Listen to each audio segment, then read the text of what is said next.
Assalamualaikum warahmatullahi wabarakatuh.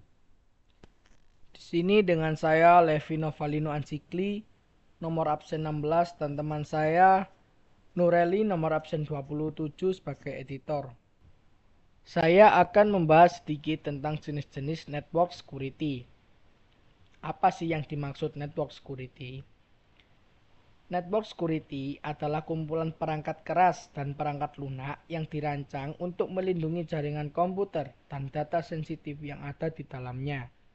Network security berfungsi untuk mencegah akses yang tidak sah, pelanggaran data, pengiriman malware, dan serangan cyber lainnya.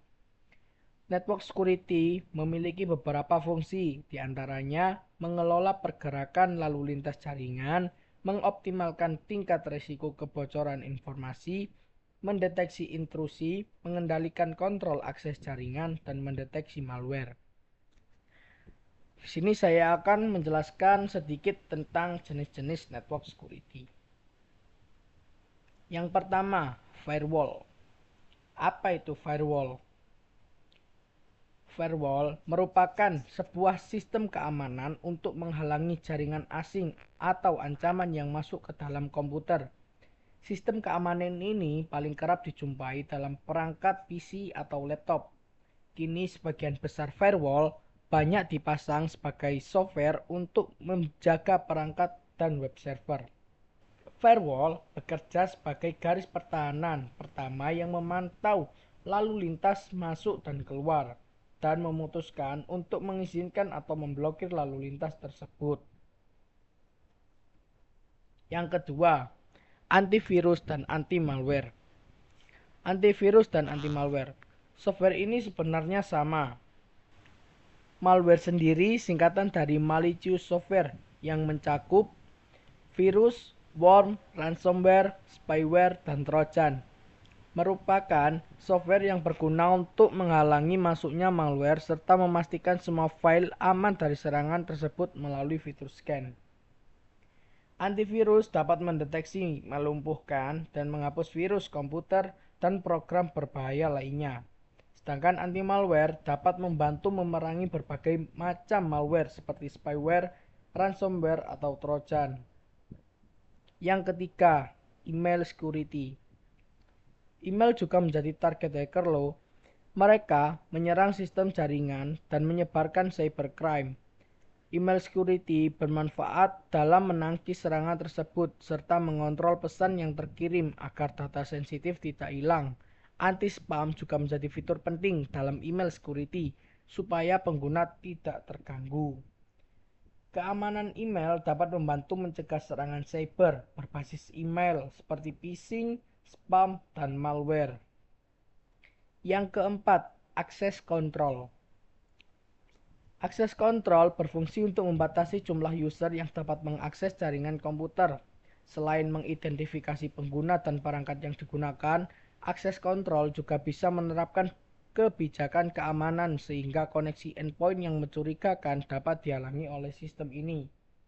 Selain itu, akses kontrol juga berfungsi sebagai lapisan keamanan yang kuat untuk melindungi aset, data, jaringan, dan aplikasi dari akses yang tidak sah. Dengan akses kontrol, kemungkinan kebocoran data malware, peningkatan hak istimewa, dan insiden keamanan lainnya dapat dikurangi. Yang kelima, application security. Sistem keamanan ini bermanfaat bagi perusahaan yang meluncurkan aplikasi. Aplikasi yang dibuat sangat rentan terhadap serangan sehingga lebih mudah disusupi. Developer aplikasi harus menerapkan application security sebagai langkah pencegahan terhadap serangan tersebut.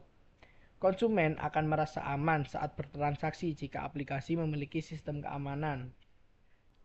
Application security juga disebut sebagai praktek penerapan langkah-langkah dan perlindungan untuk melindungi perangkat lunak dari berbagai ancaman di seluruh siklus hidup dari aplikasi, termasuk eksploitasi kerentanan, kesalahan konfigurasi, penyalahgunaan logika bisnis, dan akses tidak sah. Yang keenam, cloud security. Data penting, alamat IP, layanan, dan aplikasi perusahaan di cloud computing perlu dijaga keamanannya. Cloud security bermanfaat untuk mencegah masuknya serangan ke dalam sistem cloud computing, sehingga karyawan di perusahaan merasa aman saat mengaksesnya.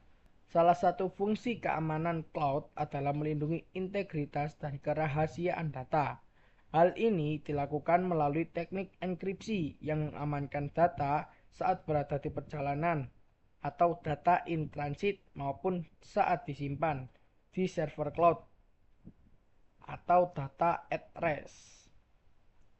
Yang ketujuh, website security. Jenis keamanan jaringan ini bekerja dengan cara melindungi gateway web pada website atau cloud. Sistem ini perlu dipasang dalam jaringan komputer supaya tidak ada pengguna komputer yang mengakses website berbahaya. Perusahaan pemilik website pun harus menggunakan sistem keamanan ini supaya website mereka tidak diserang oleh ancaman berbasis website. Web security juga disebut sebagai tindakan dan metode yang digunakan untuk melindungi situs web dari ancaman dan serangan cyber. Serangan cyber dapat merusak dan membahayakan data serta pengguna yang mengaksesnya. Yang kedelapan, Data Loss Prevention atau DLP. Sistem keamanan ini sangat dibutuhkan oleh perusahaan demi mencegah tersebarnya data sensitif ke lingkungan luar. Data Loss Prevention atau DLP dapat mencegah proses mengunggah atau upload, mengunduh atau mendownload, meneruskan, forward, atau mencetak, print apabila terdapat proses yang dinilai tidak aman. DLP juga dapat diterapkan dengan berbagai cara seperti enkripsi data, pembatasan akses, pemantauan aktivitas user, edukasi ke karyawan tentang pentingnya menjaga kerahasiaan data. Yang kesembilan, VPN, Virtual Private Network. VPN merupakan sebuah sistem keamanan yang dirancang untuk melindungi data pribadi selama browsing di internet. Cara kerja VPN adalah mengenkripsi sambungan dari endpoint ke jaringan melalui internet. VPN jenis remote access yang memiliki fitur IPsec atau Secure Socket Layer untuk melakukan autentifikasi komunikasi antar jaringan dan perangkat yang digunakan. Yang ke-10, Network Segmentation. Sesuai namanya, sistem keamanan ini membagi jaringan ke dalam beberapa segmen. Setiap segmen bekerja sebagai pemilik jaringan sendiri. Pembagian jaringan dibedakan berdasarkan alamat IP, role, location, dan sebagainya. Pengguna mendapatkan tingkat akses yang tepat sesuai segmentasinya. Hasilnya, network segmentation mampu mengenali perangkat yang mencurigakan serta menghalanginya agar tidak masuk. Kata lain dari membagi jaringan ke dalam beberapa segmen adalah membagi jaringan atau menjadi beberapa segmen, atau juga bisa disebut subnet yang lebih kecil.